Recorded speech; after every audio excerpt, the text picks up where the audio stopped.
ವೀಕ್ಷಕರೇ, ಇವತ್ತು ನಾನು ಮಂಡಿ ನೋವಿಗೆ, ಮೊಣಕಾಲು ನೋವಿಗೆ ಒಂದು ಮದ್ದು ಮಾಡ್ತಾಯಿದ್ದೀನಿ ನೋಡಿ. ಎಕ್ಕದ ಎಲೆ, ಮಂಡಿ ನೋವಿಗೆ ರಾಮಬಾಣ ಎಕ್ಕದ ಎಲೆ ಹಾಗೂ ಬೆಳ್ಳುಳ್ಳಿ ಒಂದು ಗೆಡ್ಡೆ ಮತ್ತು ಸ್ವಲ್ಪ ಕರಿಮೆಣಸು ಹೀಗೆ ತೆಗೆದುಕೊಳ್ಬೇಕು. ಮತ್ತು ಸ್ವಲ್ಪ ಎಳ್ಳೆಣ್ಣೆ ಒಂದು 100 ಗ್ರಾಮ್ ತೆಗೆದುಕೊಂಡಿದ್ದೀನಿ. ಮತ್ತು ಅರಸಿನ ಪುಡಿ ಇಷ್ಟನ್ನು ತೆಗೆದುಕೊಳ್ಬೇಕು.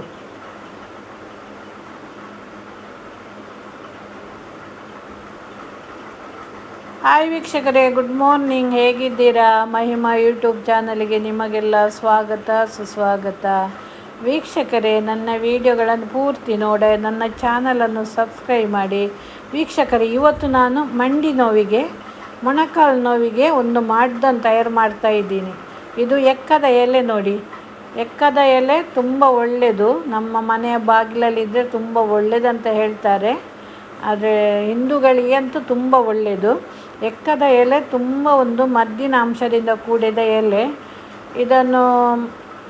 ಇದಕ್ಕೆ ಮಂಡಿ ನೋವಿಗೆ ಇದು ರಾಮಬಾಣ ಅಂತ ಹೇಳ್ತಾರೆ. ಅದಕ್ಕೆ ನಾನಿವತ್ತು ಎಕ್ಕದ ಎಲೆಯಿಂದ ಒಂದು ಎಣ್ಣೆ ಮಾಡ್ತಾಯಿದ್ದೇನೆ ನೋಡಿ. ಅದಕ್ಕೆ ಒಂದು ಗೆಡ್ಡೆ ಬೆಳ್ಳುಳ್ಳಿ ತೆಗೆದುಕೊಂಡಿದ್ದೇನೆ. ಬೆಳ್ಳುಳ್ಳಿ ತುಂಬ ಒಳ್ಳೆಯದಲ್ಲ ವೀಕ್ಷಕರು. ನಾನು ಪ್ರತಿನಿತ್ಯ ಬೆಳ್ಳುಳ್ಳಿಯನ್ನು ಪದಾರ್ಥಕ್ಕೆ ಉಪಯೋಗಿಸ್ತೇವೆ. ಬೆಳ್ಳುಳ್ಳಿ ಒಂದು ತೆಂಗಿನ ಎಣ್ಣೆಯಲ್ಲಿ ಬಿಸಿ ಮಾಡಿ ತುಂಬ ಬೇಯಿಸಿ ನೋವಿದ್ದಲ್ಲಿ ಹಚ್ಚಿದರೆ ನೋವು ಕಡಿಮೆ ಆಗ್ತದೆ ನೋಡಿ. ಹಾಗೆ ಇದು ಕರಿಮೆಣಸು ಕೂಡ ಹಾಗೆ ಒಂದು ನೋವು ನಿವಾರಕ ಮದ್ದು ಇದು. ಇದನ್ನೆಲ್ಲ ನಾವು ತಿಂದರೆ ನಮ್ಮ ಜೀರ್ಣಶಕ್ತಿ ತುಂಬ ಹೆಚ್ಚಾಗ್ತದೆ. ನಮಗೆ ಜೀರ್ಣ ಆಗಬೇಕಾದ್ರೆ ಇದನ್ನು ತಿನ್ನಬೇಕು. ನಾನು ರಾತ್ರಿ ಮಲಗುವ ವೀಕ್ಷಕರೇ ಕರಿಮೆಣಸು ಮತ್ತು ಸ್ವಲ್ಪ ಉಪ್ಪು ತಿನ್ನೋದು ದಿನಾಲು ತಿನ್ನೆಂದು ನನಗೆ ಏನು ಹೊಟ್ಟೆಯಲ್ಲಿ ನೋವು ಇರೋದಿಲ್ಲ. ಇನ್ನು ಮೋಷನ್ ಕೂಡ ಚೆಂದ ಆಗ್ತದೆ ಬೆಳಿಗ್ಗೆ. ನೀವು ಕೂಡ ತಿನ್ನಿ, ಒಳ್ಳೆಯದು ನೋಡಿ. ಇದು ಎಳ್ಳೆಣ್ಣೆ ತುಂಬ ತಂಪು ನೋಡಿ. ಮದ್ದಿನ ಎಣ್ಣೆ ಇದು. ಎಳ್ಳೆಣ್ಣೆ, ಸಾಸಿವೆ ಎಣ್ಣೆಲ್ಲ ಈ ಮದ್ದಿಗೆ ಉಪಯೋಗಿಸುವಂಥದ್ದು ಎಣ್ಣೆಗಳು ನೋಡಿ. ಈ ಎಣ್ಣೆ ಇದಕ್ಕೆ ಎಣ್ಣೆಗೆ ಈ ಕರಿಬೇವು ಮತ್ತು ಕರಿಮೆಣಸು, ಬೆಳ್ಳುಳ್ಳಿ ಮತ್ತು ಎಕ್ಕದ ಎಲೆ ಕಟ್ ಮಾಡಿ ಹಾಕಿ ಎಣ್ಣೆ ಮಾಡೋದು. ಸ್ವಲ್ಪ ಅರಸಿನ ಎಲ್ಲ ಬೆರೆಸಿ ಹಾಕಿ ಎಣ್ಣೆ ಮಾಡೋದು ನೋಡಿ. ಅರಸಿನ ತೆಗೆದುಕೊಳ್ಬೇಕು ಸ್ವಲ್ಪ. ನಾನು ಸ್ವಲ್ಪ ಒಂದು ಅರ್ಧ ಚಮಚದಷ್ಟು ತೆಗೆದುಕೊಳ್ತೇನೆ. ಇದನ್ನೆಲ್ಲ ಹಾಕಲಿಕ್ಕುಂಟು ವೀಕ್ಷಕರೇ. ಎಕ್ಕದ ಎಲೆಯ ಎಣ್ಣೆ ಮಾಡೋದು ನೋಡಿ. ನಾನು ಚಿಕ್ಕ ಬಾಣಲೆ ತೆಗೆದುಕೊಂಡಿದ್ದೇನೆ. ಅದಕ್ಕೆ ಒಂದು 100 ಗ್ರಾಮ್ನಷ್ಟು ಎಣ್ಣೆ ಹಾಕ್ತೇನೆ.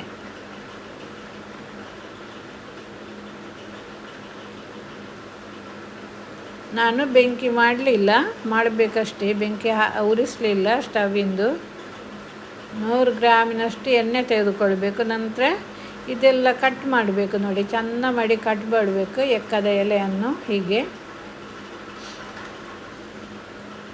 ಬಿಳಿ ಎಕ್ಕದ ಎಲೆ ಸಿಕ್ಕಿದರೆ ತುಂಬ ಒಳ್ಳೆಯದು ವೀಕ್ಷಕರೇ. ಅದರಲ್ಲಿ ಮದ್ದಿನ ಅಂಶ ತುಂಬ ಒಳ್ಳೆಯದುಂಟು.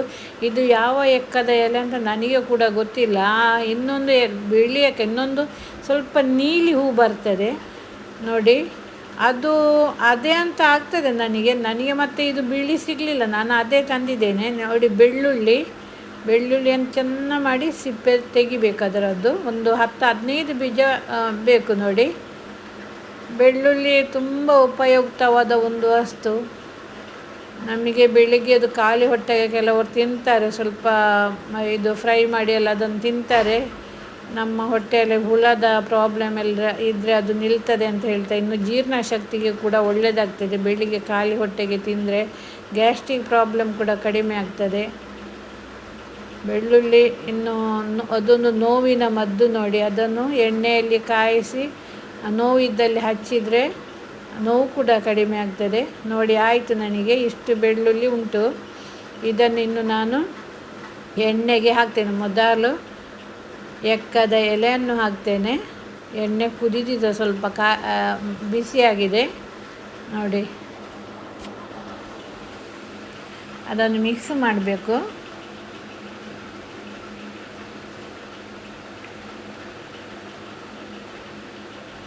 ಬೆಂಕಿ ಉರಿ ಕಡಿಮೆ ಮಾಡಬೇಕು, ಜಾಸ್ತಿ ಮಾಡಬಾರ್ದು, ಇಲ್ಲದ್ರೆ ಒಮ್ಮೆಲೆ ಅದು ಕಪ್ಪಾಗ್ತದೆ. ಅದು ನಿಧಾನವಾಗಿ ಬೇಯಬೇಕು. ಅದರ ಸತ್ವ ಎಲ್ಲ ಬಿಡಬೇಕು ಎಣ್ಣೆಯಲ್ಲಿ. ನೋಡಿ, ಈಗ ಬೆಳ್ಳುಳ್ಳಿ ಹಾಕ್ತಾ ಇದ್ದೇನೆ. ಬೆಳ್ಳುಳ್ಳಿ ಕೂಡ ಹಾಗೆ ನಿಧಾನವಾಗಿ ಬೇಯಬೇಕು. ಅದರ ಅಂಶ ಎಲ್ಲ, ಮದ್ದಿನ ಅಂಶ ಎಲ್ಲ ಎಣ್ಣೆಗೆ ಬರಬೇಕು.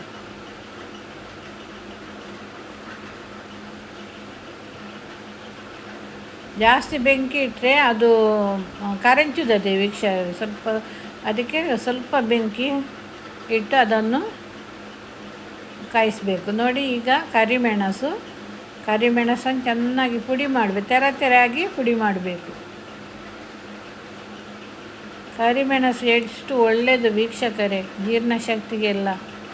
ನಾನು ದಿನಾಲು ರಾತ್ರಿ ಇದನ್ನು ಮಲಗುವಾಗ ಒಂದು 5 ಬೀಜ ತಿನ್ನೋದು, ಅದರೊಟ್ಟಿಗೆ ಸ್ವಲ್ಪ ಉಪ್ಪು ಸ್ವಲ್ಪ ತುಂಬ ನಮಗೆ ಏನು ಪ್ರಾಬ್ಲಮ್ ಆಗೋದಿಲ್ಲ ಹೊಟ್ಟೆಯಲ್ಲಿ. ನೋಡಿ, ಇನ್ನು ಹಾಕ್ತೇನೆ. ಇನ್ನು ಅದನ್ನು ಚೆಂದ ಮಾಡಿ ಮಿಕ್ಸ್ ಮಾಡಬೇಕು. ಕಪ್ಪಾದರೂ ತೊಂದರೆ ಇಲ್ಲ, ಕಪ್ಪಾಗಬೇಕು, ಇಲ್ಲದ್ರೆ ಅದು ಅದರ ಅಂಶ ಎಲ್ಲ ಹೊರಗೆ ಬರಬೇಕು, ಮದ್ದಿನ ಅಂಶ.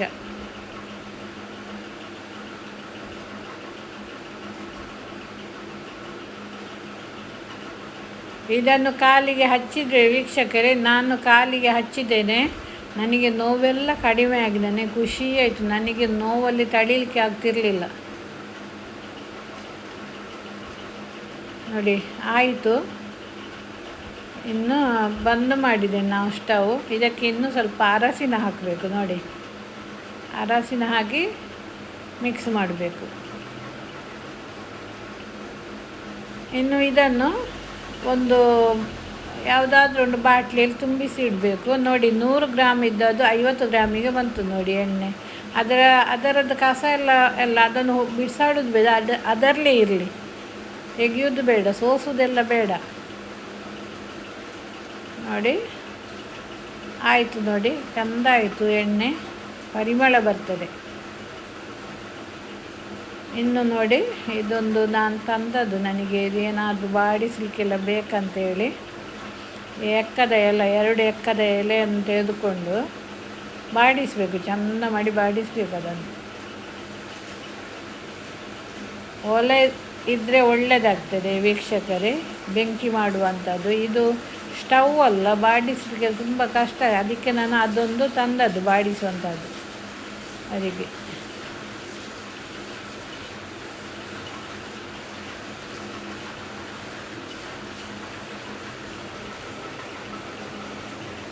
ಡಿಮಾರ್ಟಿನಿಂದ ತಂದದ್ದು. ಅದನ್ನು ಡಿಮಾರ್ಟಲ್ಲಿ ಎಲ್ಲ ಕಡಿಮೆಗೆ ಉಂಟು, ತೊಕ್ಕೋಟು ಕುಂಪಲದಲ್ಲಿ. ನೀವು ಕೂಡ ಬೇಕಾದರೆ ಹೋಗಿ ಅಲ್ಲಿಗೆ, ಸ್ವಲ್ಪ ಕಡಿಮೆಗೆಲ್ಲ ಸಿಗ್ತೇವೆ. ನಾವು ಎಲ್ಲೆಲ್ಲಿ ಹೋಗೋದಕ್ಕಿದ್ದ ನಮ್ಮ ಹತ್ತಿರದಲ್ಲಿ ಹೋದರೆ ಒಳ್ಳೆಯದಲ್ಲ.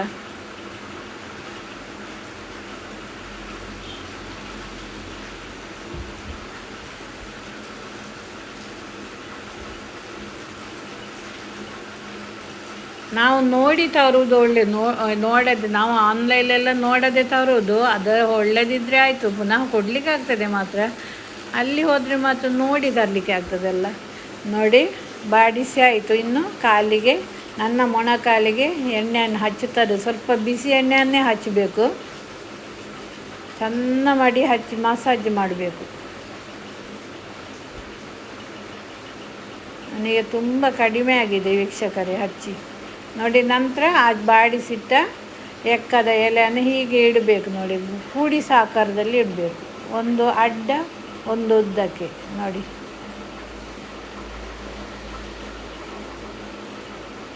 ನಾನು ತುಂಬ ಹೊತ್ತು ಹಾಗೆ ಇಟ್ಟು ಕೂತ್ಕೊಂಡಿದ್ದೀನಿ. ಥ್ಯಾಂಕ್ ಯು ವೀಕ್ಷಕರೇ, ವಿಡಿಯೋ ನೋಡಿದ್ದಕ್ಕೆ ಧನ್ಯವಾದಗಳು.